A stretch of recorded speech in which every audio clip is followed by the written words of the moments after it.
ओम शांति। 24 अप्रैल 2022। प्रातः मुरली अव्यक्त बाप दादा। रिवाइज कोर्स है 31 मार्च 1990। मुख्य हेडिंग है रहीम दिल और बेहद की वैराग्य वृत्ति। रहीम दिल और बेहद की वैराग्य वृत्ति। आज लवफुल और मर्सीफुल बाप दादा अपने समान बच्चों को देख रहे हैं।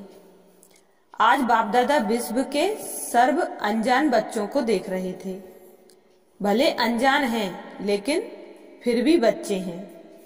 बाप दादा के संबंध से सर्व बच्चों को देखते हुए क्या अनुभव किया कि मेजॉरिटी आत्माओं को समय प्रति समय किसी न किसी कारण से जाने अनजाने भी वर्तमान समय मर्सी अर्थात रहम की दया की आवश्यकता है और आवश्यकता के कारण ही मर्सीफुल बाप को याद करते रहते हैं। तो चारों ओर की आवश्यकता प्रमाण इस समय रहीम दिल रहीम दृष्टि की पुकार है, क्योंकि एक तो भिन्न भिन्न समस्याओं के कारण अपने मन और बुद्धि का संतुलन न होने के कारण मर्सीफुल बाप को व अपनी अपनी मान्यता वालों को मर्सी के लिए बहुत दुख से परेशानी से पुकारते रहते हैं। चाहे अनजान आत्माएं बाप को न जानने के कारण अपने धर्म पिताओं व गुरुओं को व इष्ट देवों को मर्सीफुल समझकर पुकारते हैं। लेकिन आप सब तो जानते ही हो कि इस समय सिवाय एक बाप परम आत्मा के और किसी भी आत्मा द्वारा मर्सी मिल नहीं सकती। भले बाप उन्हों की इच्छा पूर्ण करने के कारण भावना का फल देने के कारण किसी भी इष्ट को व महान आत्मा को निमित्त बना दे, लेकिन दाता एक है। इसलिए वर्तमान समय के प्रमाण मर्सीफुल बाप बच्चों को भी कहते हैं कि बाप के सहयोगी साथी बुझाएं, आप ब्राह्मण बच्चे हो।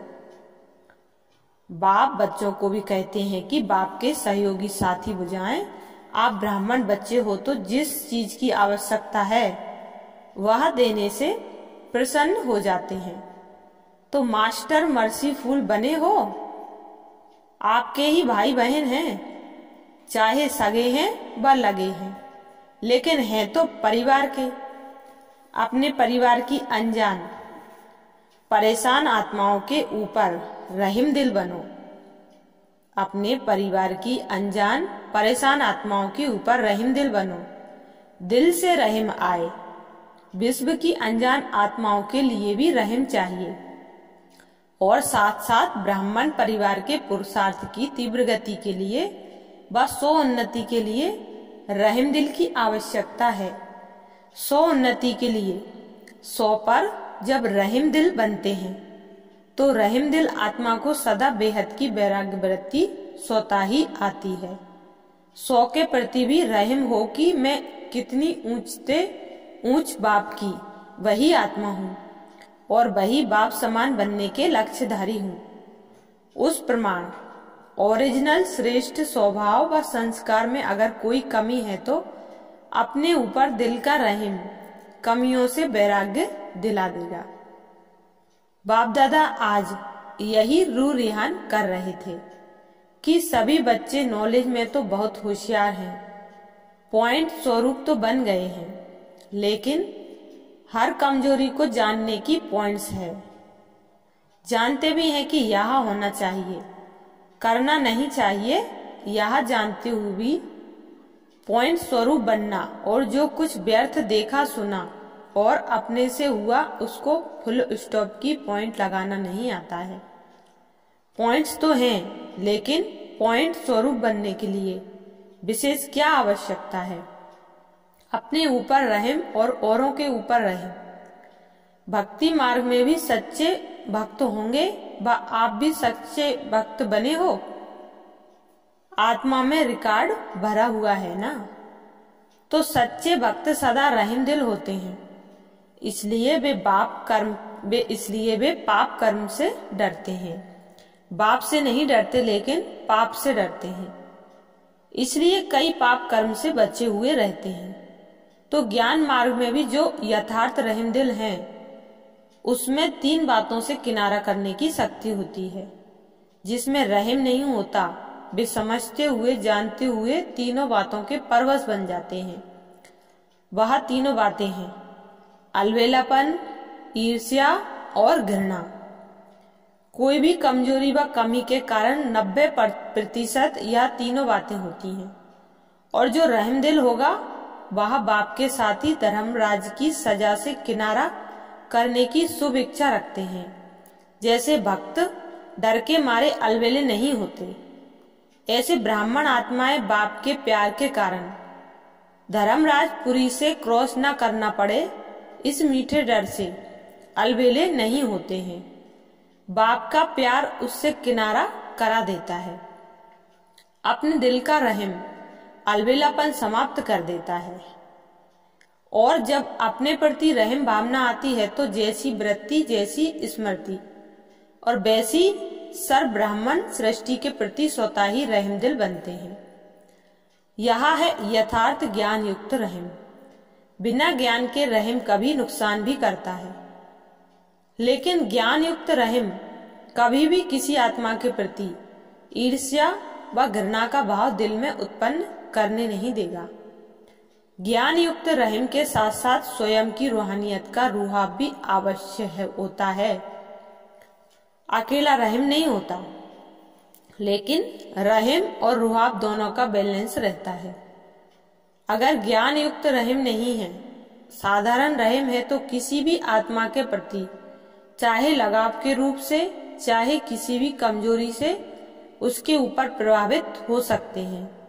प्रभावित भी नहीं होना है, ना घृणा चाहिए ना प्रभावित चाहिए, क्योंकि आप तन मन बुद्धि सहित बाप के ऊपर प्रभावित हो चुके हो।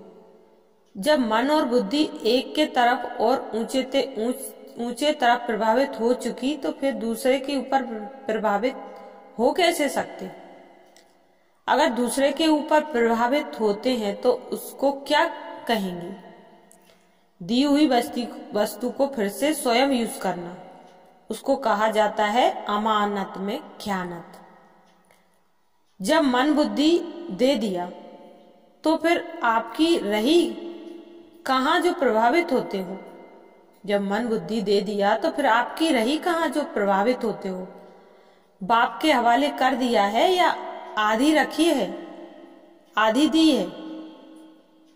बाबा पूछ रहे हैं कि बाप के हवाले कर दिया है या आधी रखी है, आधी दी है? जिन्होंने फुल दी है वे हाथ उठाओ। देखो, ब्राह्मण जीवन का फाउंडेशन महामंत्र क्या है? मन मना भाव। तो मन मना भाव नहीं हुए हो तो ज्ञान सहित रहम दिल आत्मा कभी किसी के ऊपर, चाहे गुणों के ऊपर, चाहे सेवा के ऊपर, चाहे किसी भी प्रकार के सहयोग प्राप्त होने के कारण आत्मा पर प्रभावित नहीं हो सकती, क्योंकि बेहद की बैरागी होने के कारण बाप के स्नेह सहयोग साथ इनके सिवाय और कुछ उसको दिखाई नहीं देगा, बुद्धि में आएगा ही नहीं। तुम ही से उठूं, तुम ही से सोऊं, तुम ही से खाऊं, तुम ही से सेवा करूं, तुम ही साथ कर्म योगी बनूं, यही स्मृति सदा उस आत्मा को रहती है। भले कोई श्रेष्ठ आत्मा द्वारा सहयोग मिलता भी है, लेकिन उसका भी दाता कौन? तो एक बाप की तरफ ही बुद्धि जाएगी ना। सहयोग लो, लेकिन दाता कौन है यह भूलना नहीं चाहिए। श्रीमत एक बाप की है। कोई निमित्त आत्मा आपको बाप की श्रीमत की स्मृति दिलाती है तो उनकी श्रीमत नहीं कहेंगे, लेकिन बाप की श्रीमत को फॉलो कर औरों को भी फॉलो कराने के लिए स्मृति दिलाती है। निमित्त आत्माएं, श्रेष्ठ आत्माएं कभी यह नहीं कहेंगी कि मेरी मत पर चलो, मेरी मत ही श्रीमत है, यह नहीं कहेंगी। श्रीमत की फिर से स्मृति दिलाते इसको कहते यथार्थ सहयोग लेना और सहयोग देना। दीदी की दादी की श्रीमत नहीं कहेंगे, निमित्त बनते हैं, लेकिन श्रीमत की शक्ति स्मृति दिलाते हैं। इसलिए कोई भी आत्मा के ऊपर प्रभावित नहीं होना। अगर किसी भी बात में किसी पर प्रभावित होते हैं, चाहे उसके नाम की महिमा पर, रूप पर व किसी विशेषता पर, तो लगाव के कारण, प्रभावित होने के कारण बुद्धि वहां अटक जाएगी। अगर बुद्धि अटक गई तो उड़ती कला हो नहीं सकती। अपने ऊपर भी प्रभावित होते हैं। मेरी बहुत अच्छी प्लानिंग बुद्धि है, मेरा ज्ञान बहुत स्पष्ट है, मेरे जैसी सेवा और कोई कर नहीं सकते, मेरी इन्वेंटर बुद्धि है, गुणवान हूँ। यह अपने ऊपर भी प्रभावित नहीं होना है। विशेषता है, प्लानिंग बुद्धि है, लेकिन सेवा के निमित्त किसने बनाया? मालूम था कि क्या सेवा क्या होती है? मालूम था क्या कि सेवा क्या होती है? इसलिए उन्नति के लिए यथार्थ ज्ञान युक्त रहमदिल बनना बहुत आवश्यक है। फिर यह ईर्ष्या घृणा समाप्त हो जाती है। तीव्र गति की कमी का मूल कारण यही है, ईर्ष्या व घृणा व प्रभावित होना, चाहे अपने ऊपर चाहे दूसरे के ऊपर। और चौथी बात सुनाई अलबेलापन। यह तो होता ही है, टाइम पर तैयार हो जाएंगे, यह है अलबेलापन। बाप दादा ने एक हंसी की बात पहले भी सुनाई है। ब्राह्मण आत्माओं के दूर की नजर बड़ी तेज है और नजदीक की नजर थोड़ी कमजोर है। इसलिए दूसरों की कमी जल्दी दिखाई देती है और अपनी कमी देरी से दिखाई देती है। तो रहम की भावना लवफुल भी हो और मर्सीफुल भी हो, इससे दिल से वैराग्य आएगा। जिस समय सुनते हैं वह भट्टी होती है, रूह रिहान होती है, उस समय तो सब समझते हैं कि ऐसे ही करना है। वह अल्पकाल का वैराग्य आता है, दिल का नहीं होता। जो बाप को अच्छा नहीं लगता उससे दिल से वैराग्य आना चाहिए। अपने आप को भी अच्छा नहीं लगता है, लेकिन बेहद की वैराग्य वृत्ति का हल चलाओ, रहम दिल बनो। कई बच्चे बहुत अच्छी अच्छी बातें सुनाते हैं, कहते हैं जब कोई झूठ बोलता है तब बहुत गुस्सा आता है, झूठ पर गुस्सा आता है, या कोई गलती करता है तो गुस्सा आता है, वैसे नहीं आता। उसने झूठ बोला, यह तो ठीक है, उसको रॉन्ग समझते हो, और जो आप गुस्सा करते हो वह फिर राइट है क्या? रॉन्ग को कैसे समझा सकते हैं? रॉन्ग को कैसे समझा सकते? उसका असर कैसे हो सकता? उस समय अपनी गलती को नहीं देखते, लेकिन दूसरे की झूठ की छोटी बात को भी बड़ा कर देते हैं। ऐसे समय पर रहमदिल बनो। अपनी प्राप्त हुई बाप की शक्तियों द्वारा रहमदिल बनो, सहयोग दो। लक्ष्य अच्छा रखते हैं कि उनको झूठ से बचा रहे हैं। लक्ष्य अच्छा है, उसके लिए मुबारक हो, लेकिन रिजल्ट क्या निकली? वह भी फेल, आप भी फेल, तो फेल वाले को क्या पास कराएगा?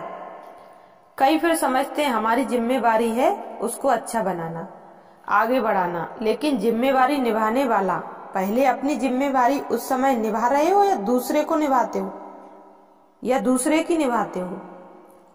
कई निमित्त टीचर बनते हैं तो समझते हैं छोटों के लिए हम जिम्मेवार हैं, इनको शिक्षा देनी है, सिखाना है। लेकिन सदैव यह सोचो कि यथार्थ नॉलेज सोर्स ऑफ इनकम होगी।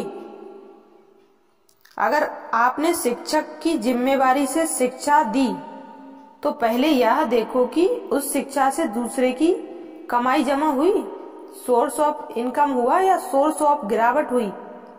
इसलिए बाप दादा सदा कहते हैं कि कोई भी कर्म करते हो तो त्रिकालदर्शी स्थिति में स्थित होकर करो।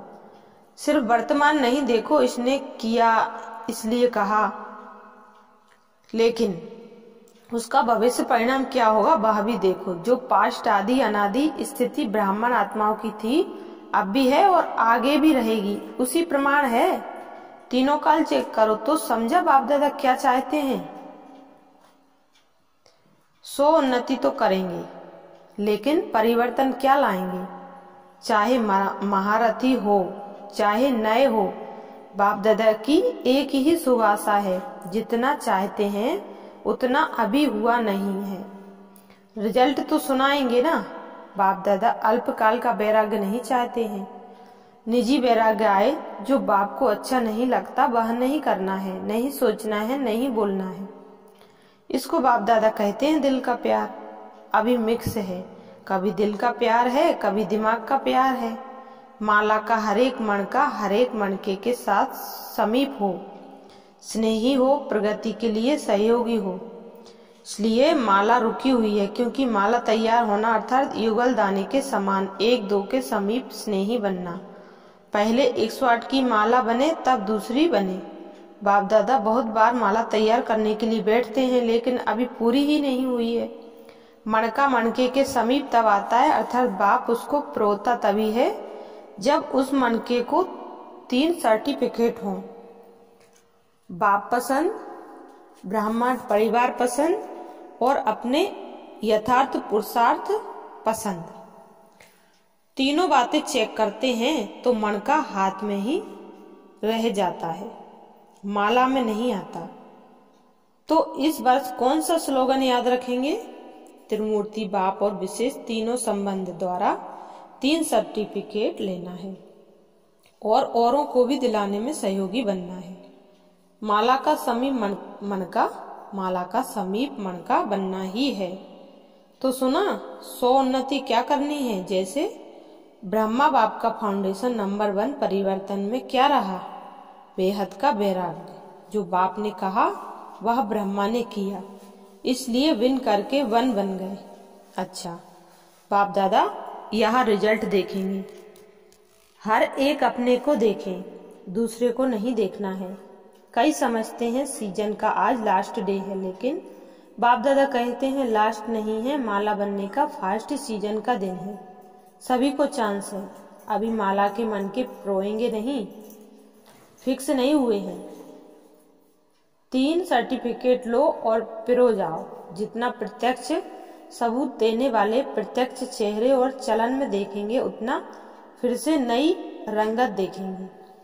अगर आप भी वही के वही रहे तो रंगत भी वही की वही रही। इसलिए अपने में नवीनता लाओ, परिवार में भी तीव्र पुरुषार्थ की नई लहर लाओ।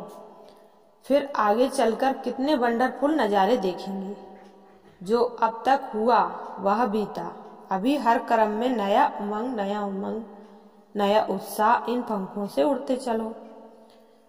बाकी जिन्होंने भी जो सोचा, जिन्होंने भी जो सेवा में सहयोग दिया, अर्थात अपना भाग्य जमा किया, वह अच्छा किया। चाहे देश चाहे विदेश के चारों ओर के सेवादारियों ने सेवा की। इसलिए सेवादारियों को बाप दादा सदा यही कहते हैं कि सेवाधारी अर्थात गोल्डन चांस का भाग्य लेने वाले। अभी इस भाग्य को जहां भी चाहो वहां बढ़ाते रहना, कम नहीं होने देना। थोड़े समय का चांस सदा के लिए तीव्र पुरुषार्थ का गोल्डन चांस दिलाता रहेगा। सेवादारी भी जो चले गए हैं अथवा जो जा रहे हैं, सभी को मुबारक। अच्छा, सर्व रहीम दिल श्रेष्ठ आत्माओं को सदा स्वयं को स्वोन्नति की उड़ती कला में ले जाने वाले, तीव्र पुरुषार्थी आत्माओं को सदा हर समय एक बाप को साथ अनुभव करने वाले, अनुभवी आत्माओं को सदा बाप के दिल की आशाओं को पूर्ण करने वाले, कुल दीपक आत्माओं को सदा अपने को माला के समीप मन के बनाने वाले, विजयी आत्माओं को बेहद की वैराग्य वृत्ति से हर समय बाप को फॉलो कर बाप समान बनने वाले अति स्नेही राइट हैंड बच्चों को बाप दादा का याद प्यार और नमस्ते। बाप दादा अब वरदान दिया बाबा ने, प्राप्तियों को इमर्ज कर सदा खुशी की अनुभूति करने वाले सहज योगी भव। प्राप्तियों को इमर्ज कर सदा खुशी की अनुभूति करने वाले सहज योगी भव। सहज योग का आधार है स्नेह और स्नेह का आधार है संबंध।